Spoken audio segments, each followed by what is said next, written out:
So my session now is basically just to share with you some work that the NCPC has done in terms of case studies.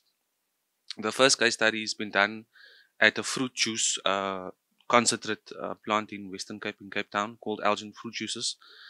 The company name has since changed to Western Cape Fruit Processors. I didn't change the name because I thought it would be better if I keep it to the original name, because that is kind of akin to what we did at the time when we did the case study. And then we'll do two small case studies for two hospitality industry companies, which is called the Vineyard Hotel in Cape Town, as well as the sister company called Ouderwerf Hotel, also in Cape Town. So just to give a bit of a context, because it's very heartwarming to do case studies. I would say for us in the Western Cape, because when one does such a lot of work in a sector or in a subsector, and the call for case studies is very small, or companies are very slow in doing implementations, then the few case studies that you get in a season or in a year, you feel very good in sharing that with the rest of the, the people in the country.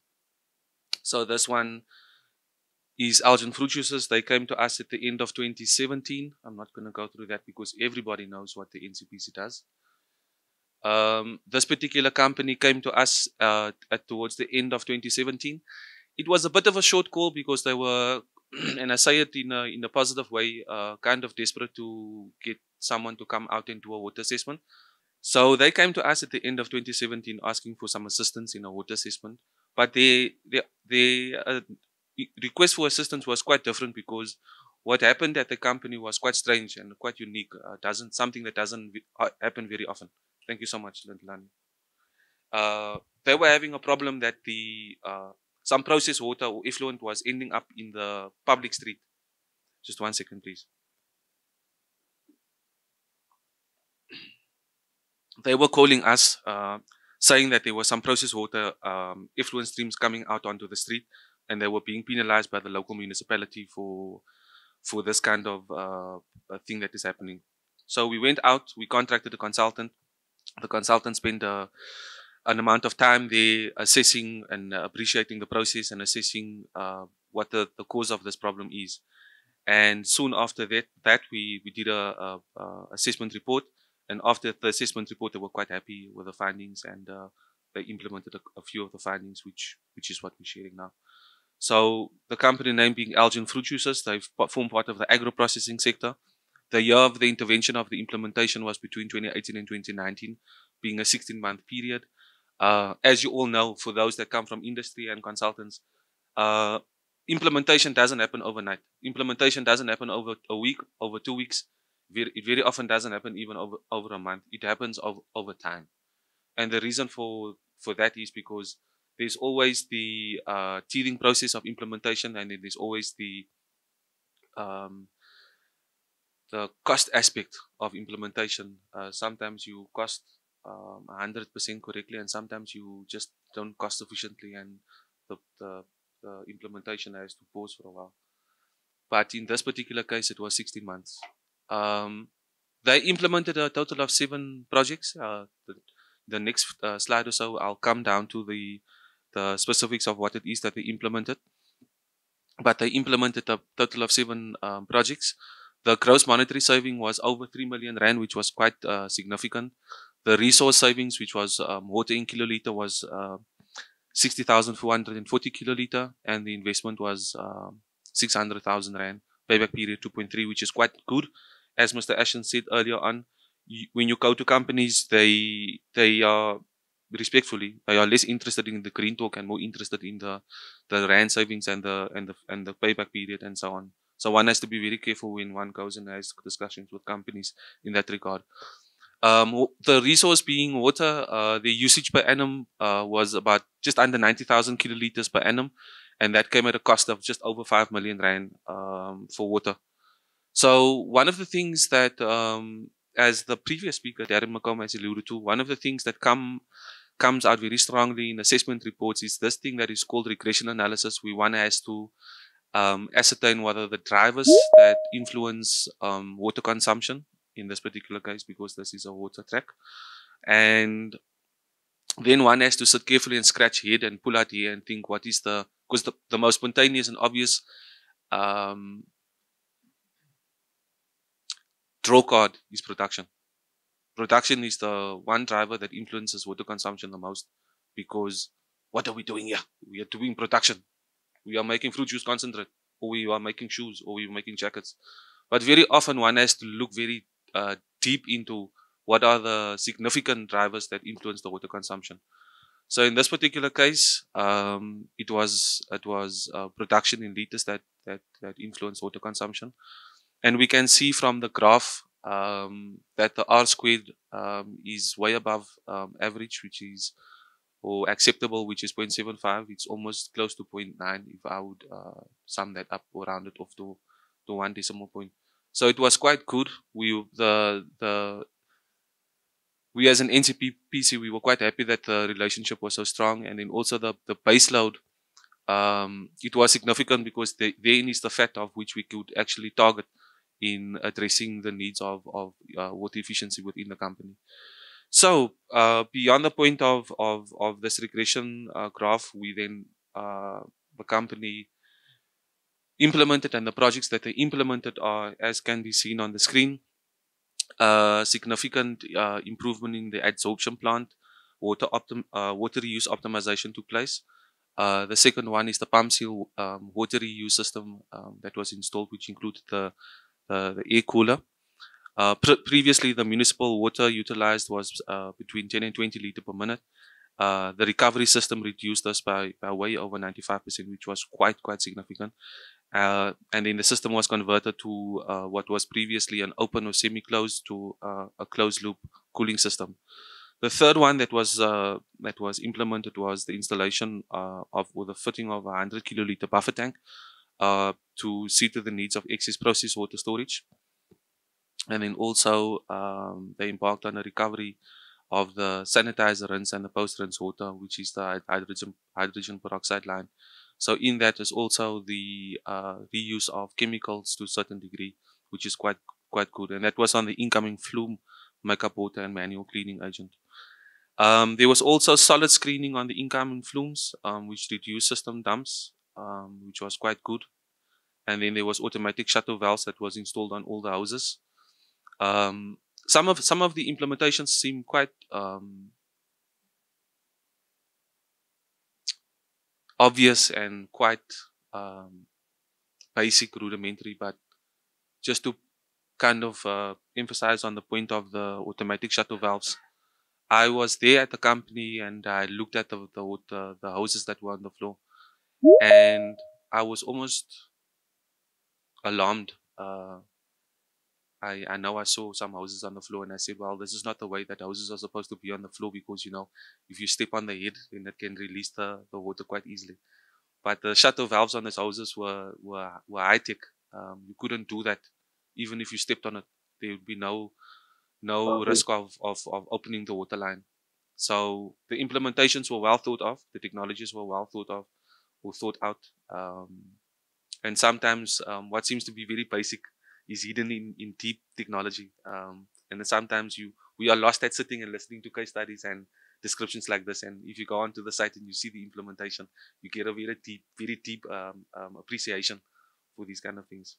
So the sixth one was the automatic shuttle valves. The seventh one was the adsorption plant cleaning agent recycles were optimized and ensured that the run steps did not exceed the specifications. That had a knock-on effect, positive effect on reducing the flow rates of the delivery pumps, and some of the rinsing steps that were recovered and reused in the cleaning process.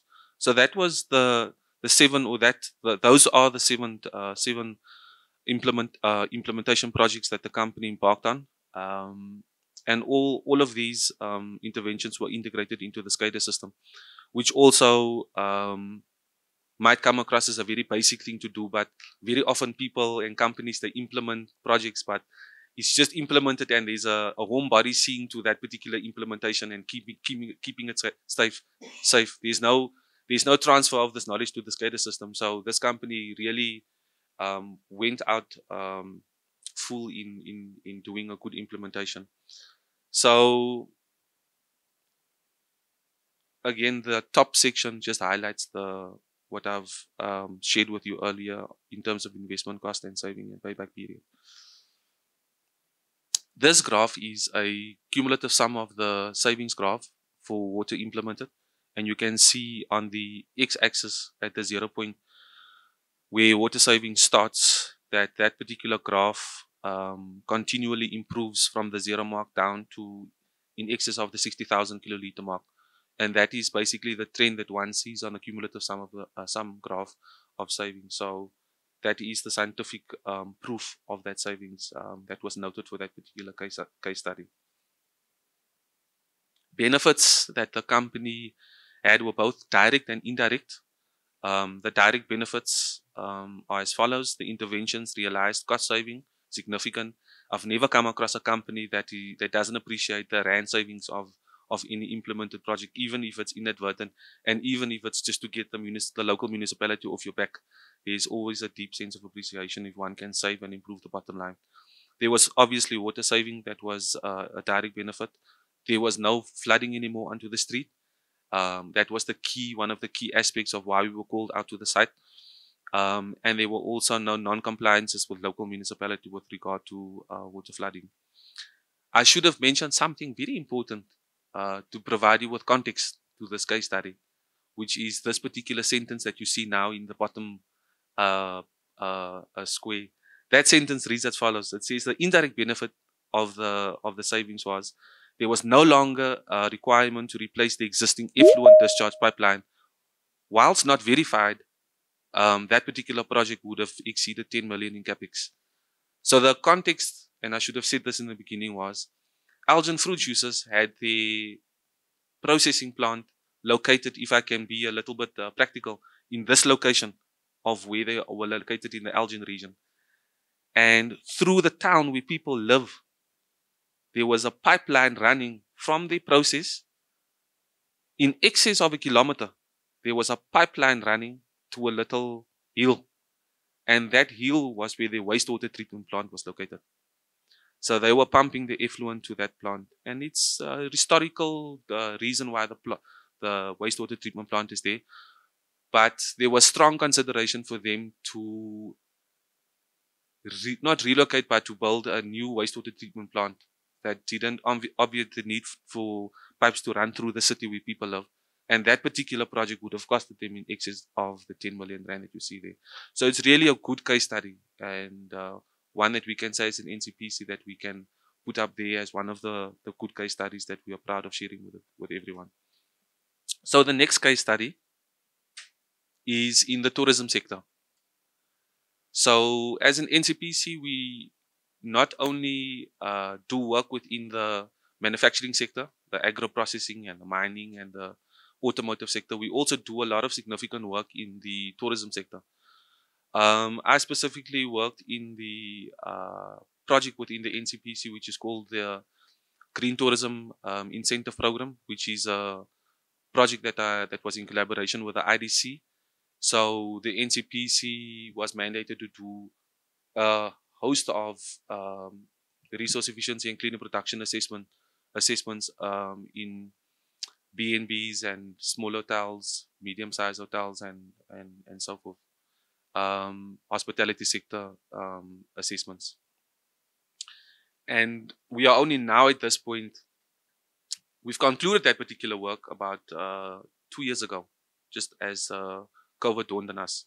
We concluded a significant amount of that work with IDC. And I've done a lot of follow-up calls with companies that I've done work with. And we know that COVID had an impact, or had an impact on implementations in a lot of companies for obvious reasons, which I will not go into. But companies are only now starting to implement or tell the good stories of implementations on water or on energy and so forth. So we've got Vineyard Hotel and we've got Ouderwerf that we managed to secure just before the lockdown started. And we're happy to share it with you. We did work at the Vineyard Hotel in 2017. We've done lots of work with Vineyard over many years. We've done, as an NCPC, we've done work with with Vineyard Hotel, water, energy, RECP, energy management system implementation. They're really a type of business that is driven to resource efficiency optimization. I don't know if it's because the company is run by a group of 4 to 5 brothers. That when I personally, when I had to go and meet with the company, I was not intimidated by them at all, because they are very humble people. They run their business and they speak the language of the business. We are here to talk about the water. We've got a problem with water. Can you help us, please? And this is what we expect, and can we do it? So they've done lots of things, and this is only the water aspect of what they've done. So the assessment was conducted in December 2015. Over the years, the hotel has reduced its environmental impact and was already fairly advanced in resource savings. However, there was still room for improvement. And may I add that with all companies, there's always room for improvement. Unless, of course, you are at the 0 point, Darren, of which you said we can never ever achieve, there's always room for improvement. The key findings of the assessment, they had a potential. So the assessment report showed a potential for more than 12% reduction in water usage and cost, and the potential for more than, it's late in the afternoon, that almost looked like 1.2, but then I had to focus my eyes. Potential for more than 102,000 rand per annum water saving. The highlights of the intervention, they installed the Greywater system, and the slides to follow will show more specifics on that. But the Greywater recycling project was identified in the water assessment report that we tabled and provided to them. But then over and beyond that, they had also, as a company, started discussions already on what it is that they wanted to achieve and where they wanted to see themselves on the local and the global map in terms of water efficiency. So Greywater system was already on their agenda for them for the projects. So it was good as an NCPC that it was a synergy between what we had proposed to them and what they had already in mind. The Greywater recycling project was implemented in a phased approach over a 4-month period from the beginning of January 2018. Greywater initially was collected from 30 rooms, linked in April 2018. The Greywater was used for flushing toilets in 150 rooms of a total of 105 rooms in the main hotel. Again, this seems like something that can be done very easily. When you're running a hotel and you're having clients, we've all booked into hotels, and we know how fussy we can be, eh? Am I right? We want things to run smoothly. We don't care if you're doing a Greywater installation at your hotel. I'm here, I've paid my room, and I want a good, smoothless or smooth service offering. So I was there on a few occasions when they were doing the implementation. It was very difficult from someone standing on the outside looking in. It's very difficult to manage a project where you're installing a Greywater system and you still have to run the hotel smoothly without anybody being affected in a negative way. So hats off to them. Yeah. Challenges experienced, just to share with you a little bit. Problems experienced with sedimentation in the Greywater recycling plant. We can guess where that sedimentation comes from. So if we think about the fact that we're showering, we have hair falling, we have oil and grease on our skins that have to fall down the pipe, and soap scum that is falling down, it gets greasy. And then also when you get into the shower, if you wash your hands, you have clothing lint on your body, and few thousand people coming through and who's showering water and hand basin water is coming through the pipes. That lint accumulates, it forms heavy sedimentation, so they were having that problems. They were also having some problems with calibration of the meters that they had installed.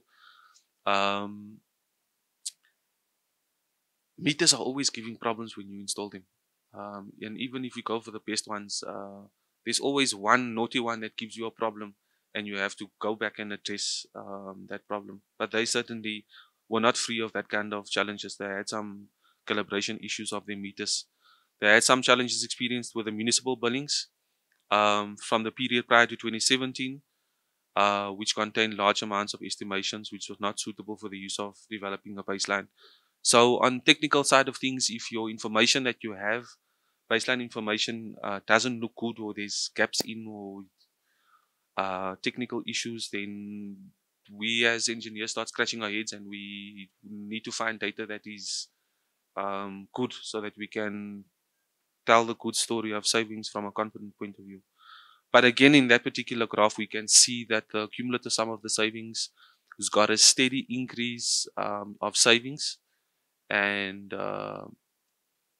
there we can see that the drivers that was used for doing that regression analysis was cooling degree days with a base temperature of 15, and then room nights appear to be the other significant driver, which during the assessment and the statistical analysis of data proved to be the main drivers for water usage.